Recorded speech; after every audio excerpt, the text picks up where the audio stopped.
Hi.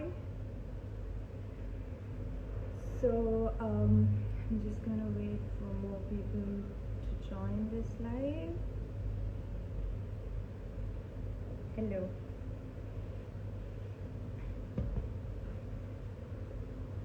Just gonna be waiting for more people to join this live.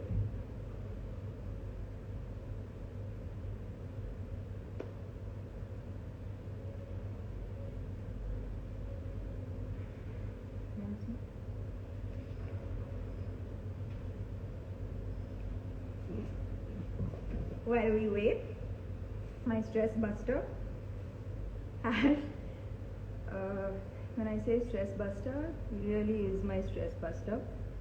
I think he's helped me so much in dealing with all of my anxiety, and I guess if someone told me, a pet can help you with anxiety, I would have been really angry because like my stress is serious, my anxiety is extremely serious. How can you say that a pet can solve this?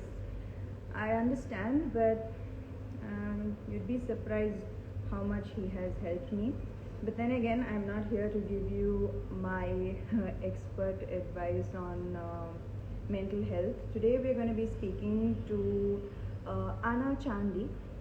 She has more than 25 years of experience in the domain of mental health, and she is also the chairperson of the Board of Trustees of the Live, Love, Laugh Foundation by Deepika Padukone. So I'm just going to wait for her request. Is that how it works? Okay, somebody needs to help me with how do you do this, Ash? How do you accept her request? Okay, no idea. Okay, let me just see this request.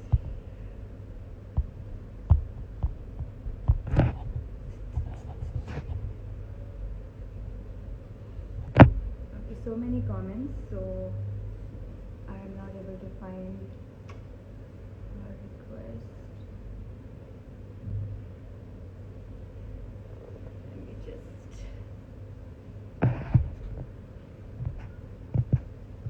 request. Guys,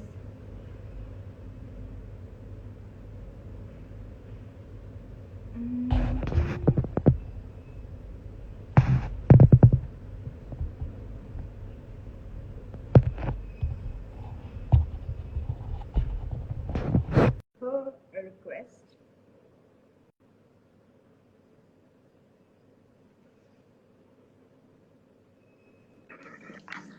Yeah. I was scared that I was not going to be able to get you live, and that would have been a colossal failure. No, but I was listening, and I think you started very well about the value of having pets. They're very, very therapeutic, especially during this time, because they give us unconditional support and love. Clearly. And also tries to steal limelight whenever. So, Anna, I also wanted to tell my followers or whoever's tuned in that you have been my counselor. You have been my counselor in tough times, and which is why I feel that it's so important that you are here today. One second, I'm just going to.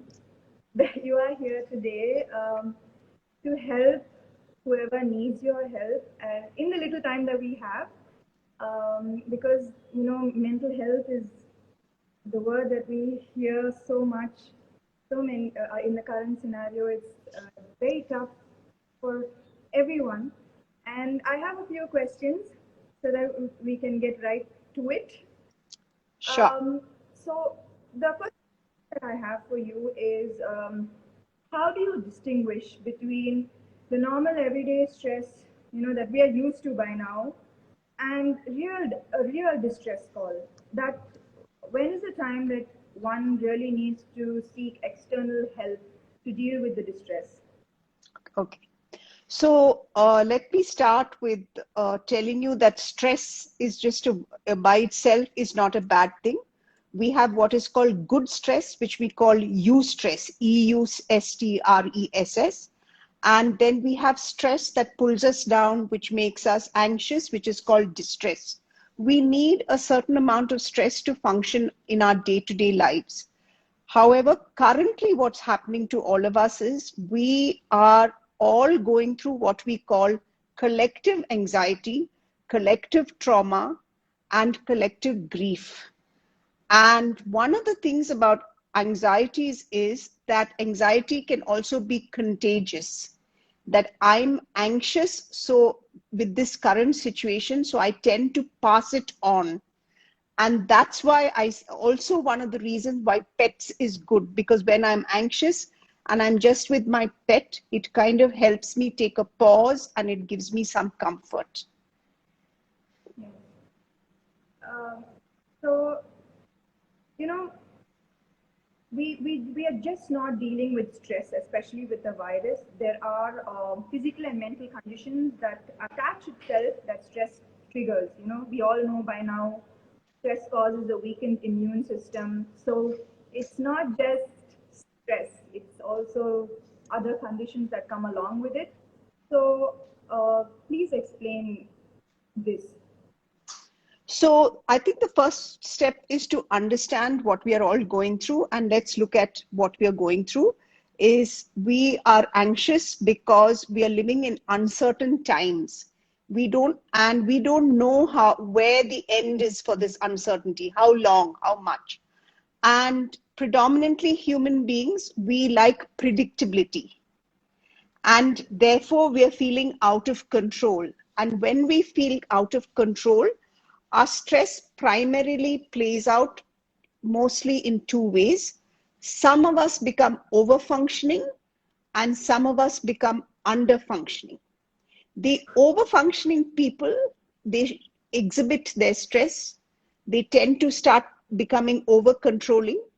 They start micromanaging, and they start actually becoming, the others experience them as very bossy. The under-functioning people who are dealing with stress as under-functioning, they're not able to be fully present. They're not able to be fully 100% there.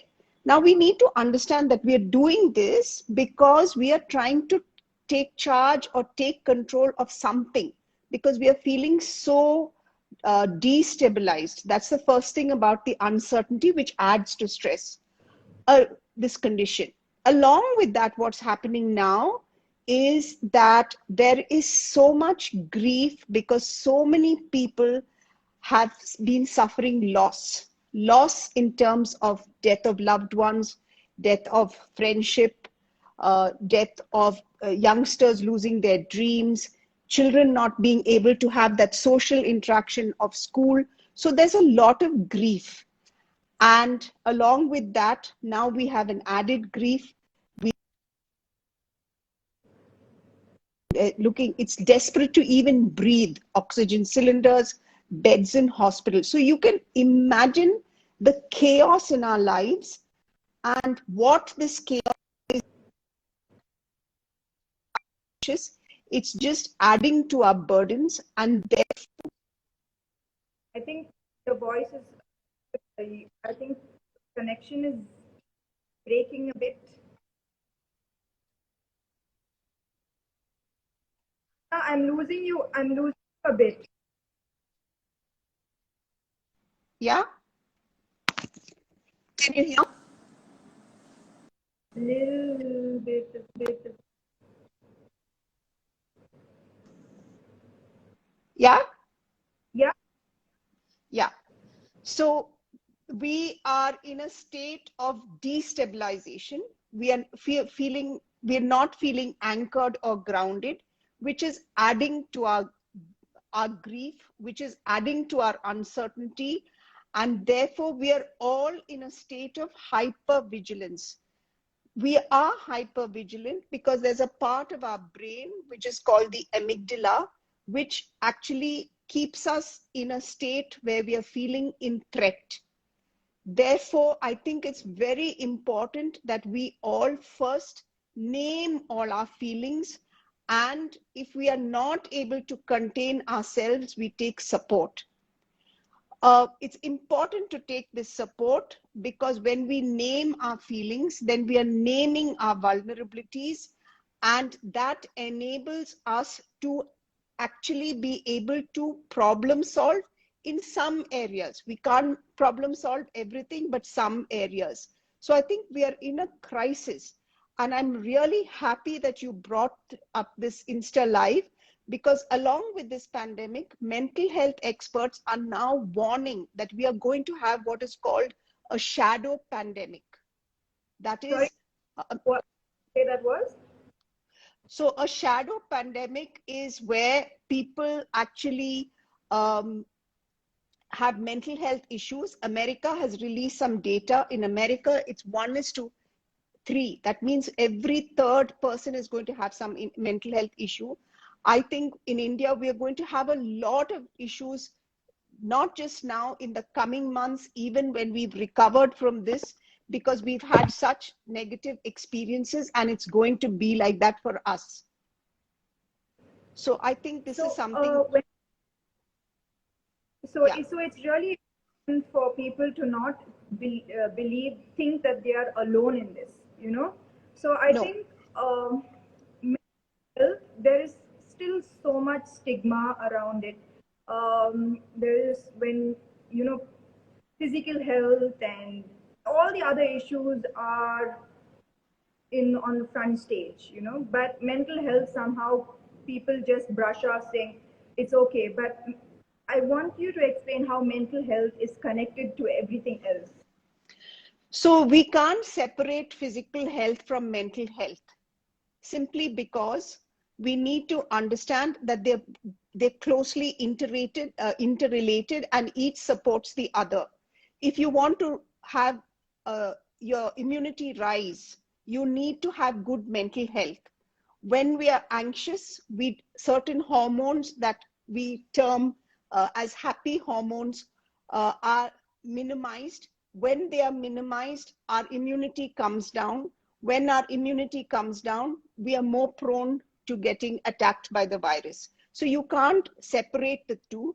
That is why all of us who are mental health experts are saying, do not separate physical from mental health. For you must maintain physical health, and you must maintain your mental health. Physical health, of course, everybody knows through physical activities.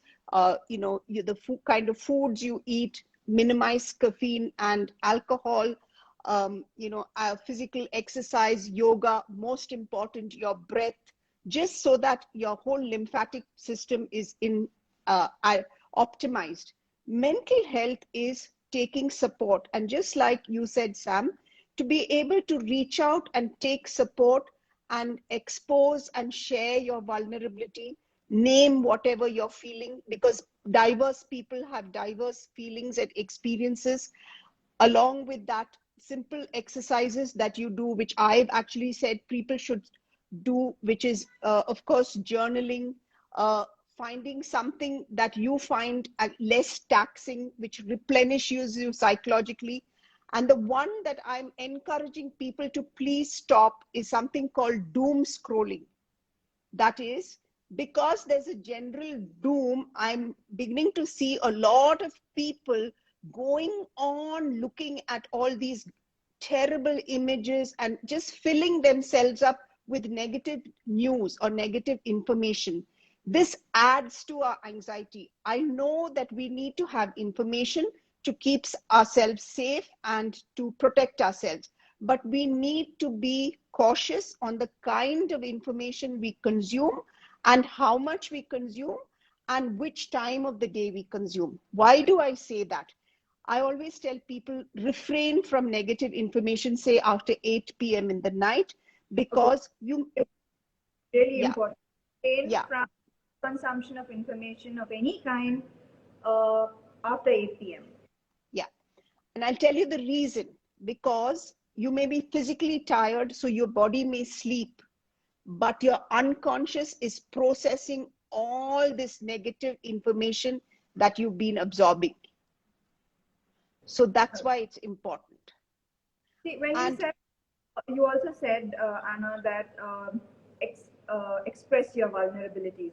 When you say that, I feel that there is a stark difference between how men process stress and anxiety and express that stress and anxiety, and how women process and express this. So, is this true? And Yes, yes, because uh, in the end, we are influenced by the cultures that we've been brought up. And traditionally, in our Asian culture, men are taught, it's a learned behavior to express vulnerability through being angry, through being controlling, etc. Women, in that case, are taught that they should not express anger, but they should be more express sadness and grief and fear. So these are two, but they're all part of the same continuum of excessive anxiety. Now, having said that, the other thing which I say is, how are people vulnerable? For example, we keep telling people when they're talking about their vulnerability, oh, be strong, stay strong.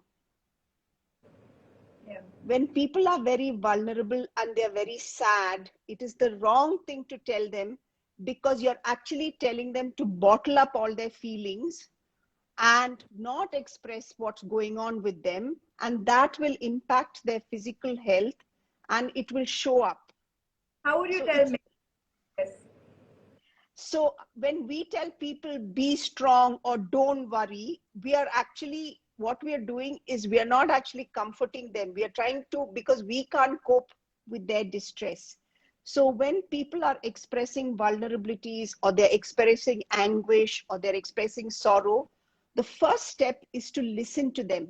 Pay attention to what they are saying. Some people may repeatedly express the same thing over and over again, and that expression is really because they're trying to make meaning of their stories. The second thing is, when you talk to people, when in this kind of situation, talk small, crisp sentences. Okay, it helps them. I remember you And were doing this as well. yeah, yeah, it Yeah. helps them.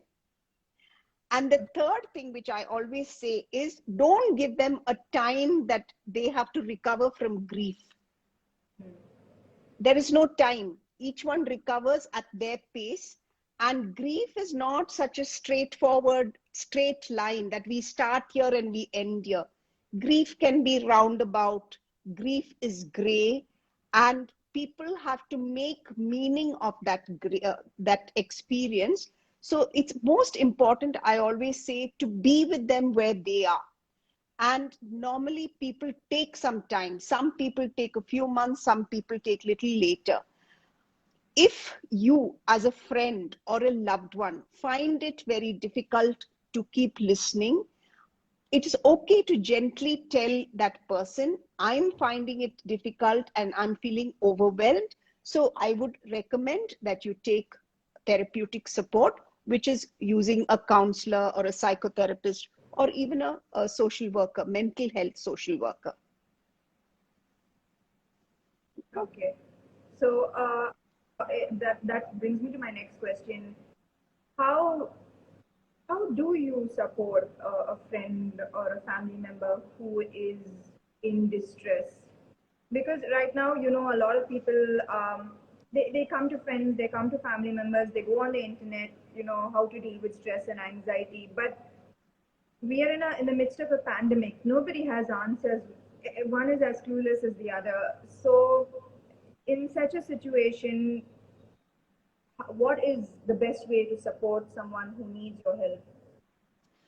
I think the first step when someone needs help is to listen to them. When I say listen, there is a difference between listening and hear. Yeah, there's a difference between listening and hearing. Okay, listening means to be fully present and listen to what they're saying, to the story, but focus on the feelings. The second step, as I said, is to make small, crisp, short sentences. The third thing is to actually just be with them in whatever emotional state they are. Don't tell them it's wrong or right. Why do I say that? Typically, when there is grief and loss, there are few stages that happen. People the first thing is shock and disbelief, then it's denial, then it's anger, then it's sadness, then there is guilt, and then there is acceptance. It doesn't mean that they have to go in that order. They can skip and go back and forth, but you have to help them go through those stages, because that is how they finally recover. Once they've accepted, then they're able to move on. In this time, during this time, Sam, I'd like you to know a lot of people suffer from a particular type of guilt, and it's called survivor's guilt.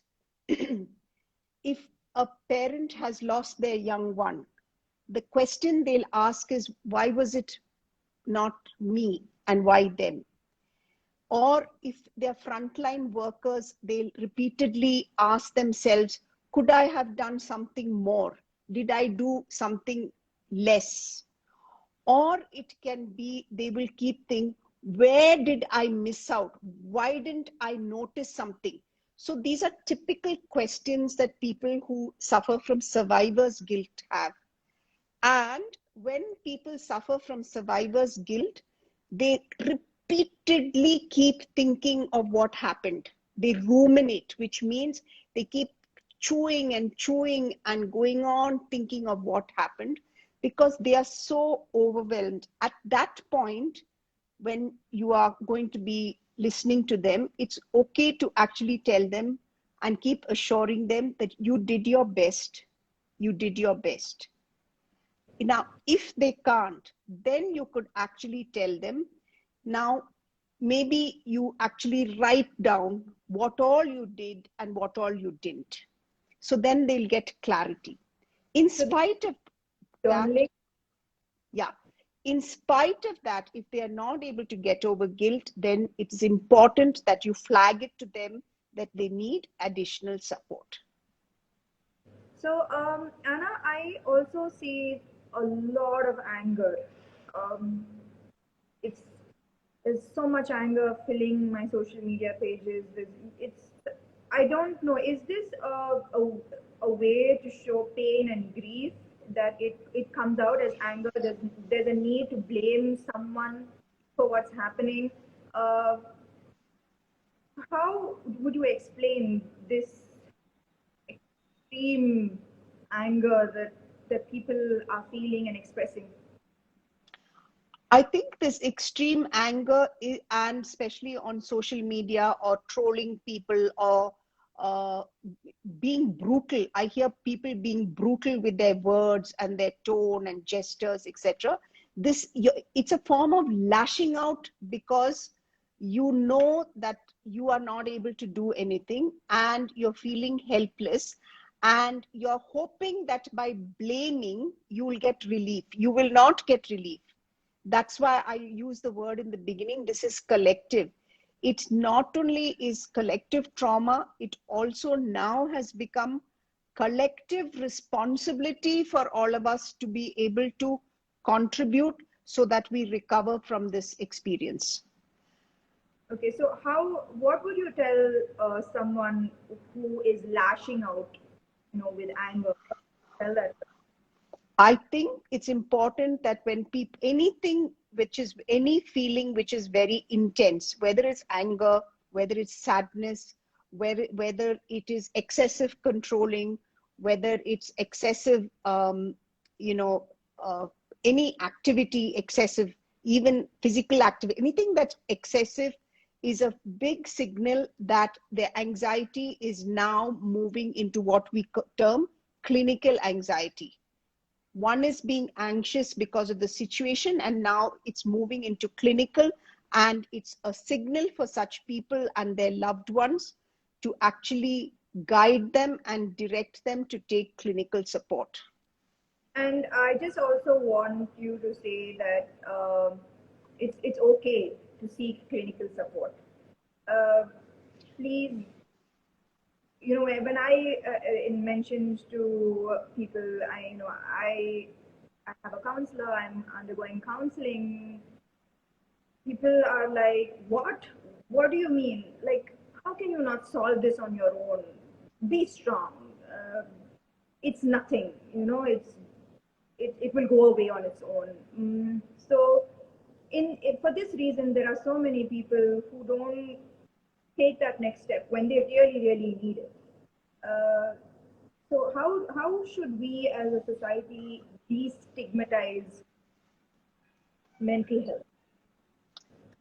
I think the first is what you actually did, because I think you are a leader in your own rights. You have followers, and when you expose your vulnerability, it's the first thing. When you name it that you've taken support, you're actually telling the world that you're human, and you're therefore, when you're human, you're vulnerable. So I think the first step is that. The second step is actually in destigmatizing is that people actually don't take therapeutic support because they're mentally ill. It's not because they're mentally ill. They're taking therapeutic support or counseling support because they want how to know how to manage certain life issues more effectively. That's the reality.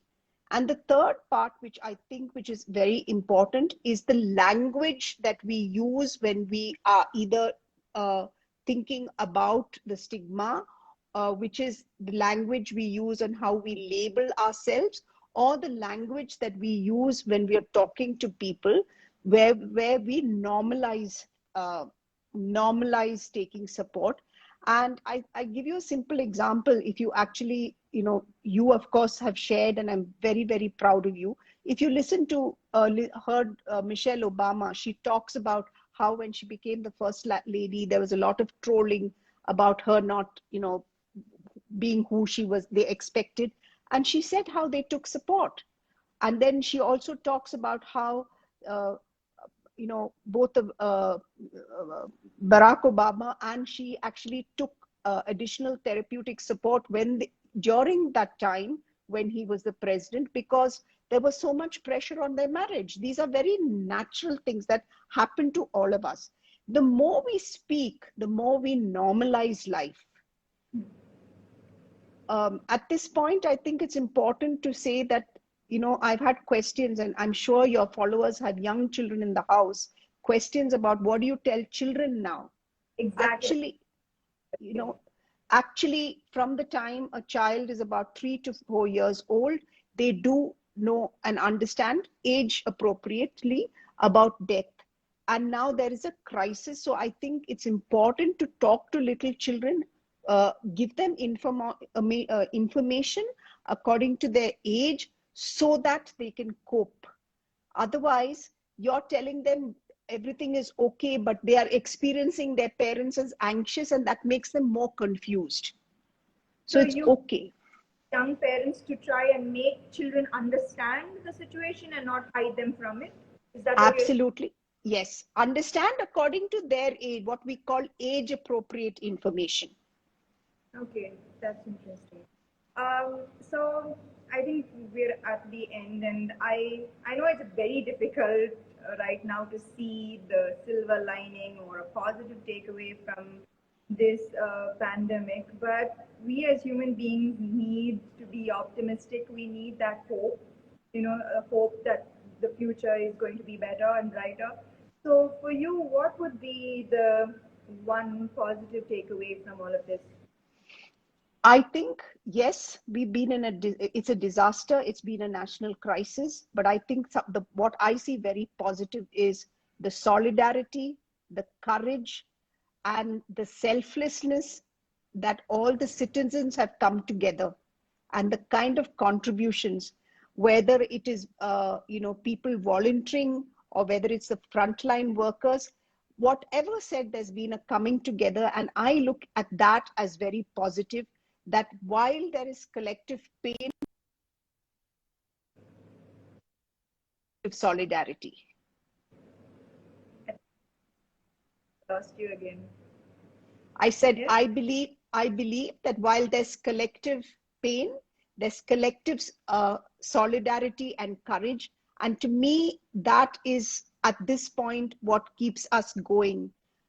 Even as mental health workers, I start my day at 5:30 in the morning, I finish at 10:30. But what keeps me going is these, just remembering the coming together of all of us.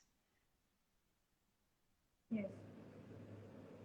Yes, for me, even in the midst of all of this chaos, that is um, something that, gratitude, us sticking together for one another, people we don't know of. There are so when I see volunteers and healthcare workers, um, it has been also equally inspiring to watch. And as far as my journey with mental health and anxiety, I've come a long way from where I used to be. Um, and I believe that from the fact that I've come a long way, at a point I probably thought that I need to live with it. There are many days I woke up with anxiety, believing that this is normal for me. I'm going to live the rest of my life with this kind of anxiety. But 1.5 years later, I think I've been speaking to you for Yeah, a and a year half. so, Anna. So I am in such a better place because I sought to speak to someone else. I started practices like meditation, breathing, yoga, and when you do it again and again and again, some days you're lazy, uh, you are too anxious. You're too anxious where you can't sit still for 10 seconds. Your mind is wandering and you have 100 thoughts at the same time. But if you make sure you do it despite all of these thoughts and despite all of these feelings, and then eventually you get to a place that you only dreamt that you could be at, and so which is why I wanted to tell whoever's on this live right now that it is possible to improve your mental health tremendously. And I only wish all of my followers here, and thank you for your time. But I do have some questions from, I asked my followers yesterday what were their questions. So I have just 5 questions. Quickly, I'm going to ask you those questions. From Soumya, if you are someone with anxiety issues, but you have figured out certain self-coping mechanisms that work for you, like yoga, journaling, is that enough, or do you still need to figure out the root cause of that anxiety? If you're coping and you're managing, that's fine. When your anxiety, if it goes to a stage where it goes out of control, then you need to take help. So you don't need to go searching for that root cause. You don't need to do that. If you're coping, it's fine. You don't need to, if you're coping. Okay. My next question is from Nirgul. Tips on how to mentally prepare yourself for the fact that you might get sick from this virus. I think this is very, very important because the fear that I'm going to get it. Oh my God, I'm going to get it. So how do you deal with that fear, the anticipation that you get sick?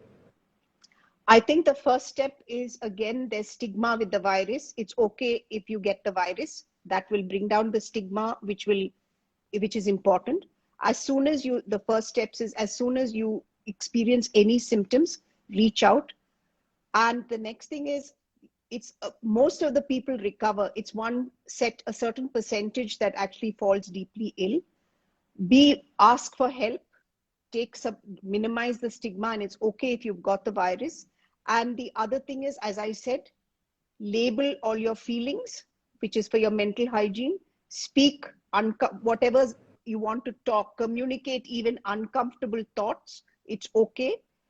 Maintain, even if you get ill, and all the people who've been ill, even during the virus, have been doing physical activities, adequate rest. What this virus does is it needs a lot of rest, a lot of sleep.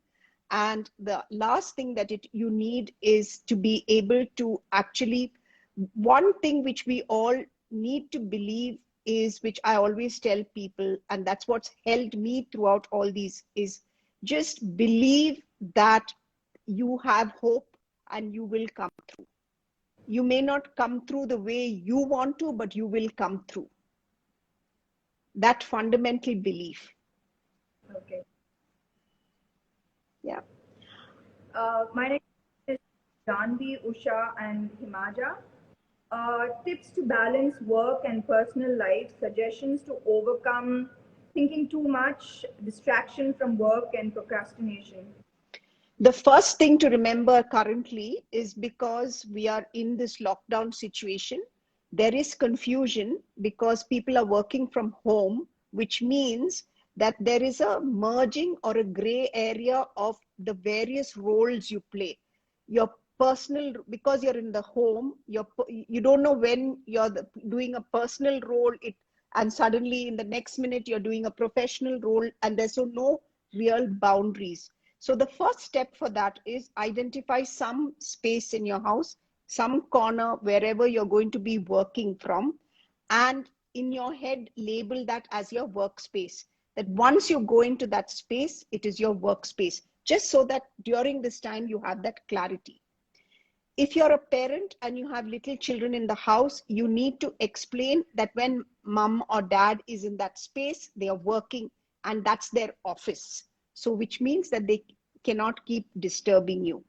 The third thing that is also happening to people in work from home is the work timings are extending. It's starting early. We opened the laptops or whatever much before we used to earlier, and we extend it. So have a clear structure for the day. Just like you had a work structure, re-look at that structure so that you have some plan in place how to function during this lockdown. And the last thing is that you're doing this, even if you're in apartments, etc., some physical activity, whether it's walking up and down, some physical activity you need to do. And the last, which I think is very important, all of us need to find at least 10 to 15 minutes of what I call withdrawal time. That is me time, withdrawing from all these various duties and tasks and just being with ourselves, because that helps us replenish our psychological energy.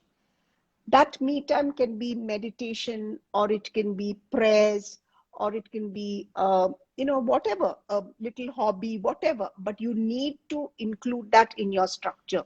If you do these things, you will feel much more balanced and less tired or sapped of energy. That's absolutely true. My next question is from Sandeep. Is watching news good or bad at this point of time? I think I think very the younger generation can process this, but the older generation, I feel, are uh, not processing this information too well.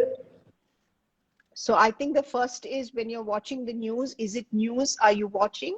Is it information? Are you watching a shouting match?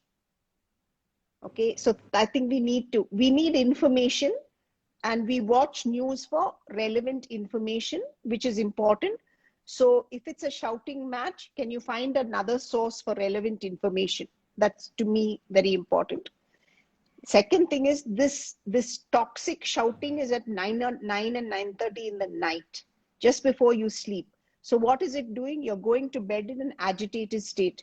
I would encourage people who watch television and who need television to watch something very light, something that's mood elevating, comedy, something that just calms the mind. So I think that's very important.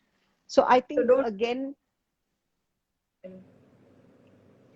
and even when you watch movies, I actually discourage people from watching, say, uh, crime movies and thrillers in the night. I say, can you watch this during the day? Okay. Okay. Yeah, I think. Okay. Let me ask you just one last question from Lassie. How can we, this is the same, destigmatize mental illness in society, work, and school? The more we talk and communicate is when it becomes normal, and then we don't actually find it a stigma. Things become stigmatized when it's secretive, and when it's almost like I have this secret that's shameful. So the more number of people who come out and speak, it will start minimizing the stigma, and because it then educates people simultaneously. Yeah. Is there anything that you want to end this with? I would like to end it with, you ask me what gives me hope.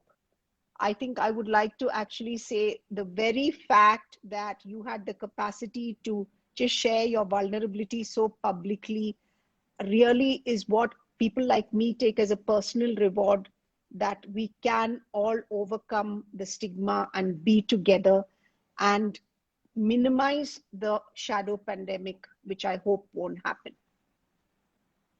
And thank you for that. I have much gratitude for that. Thank you. Thank you so much. So Thank you much. so much. Live. I know you're very busy, and Thank you. we have been able to reach out to someone who really needed to hear this. Thank you. Thank you. Thank you. Bye.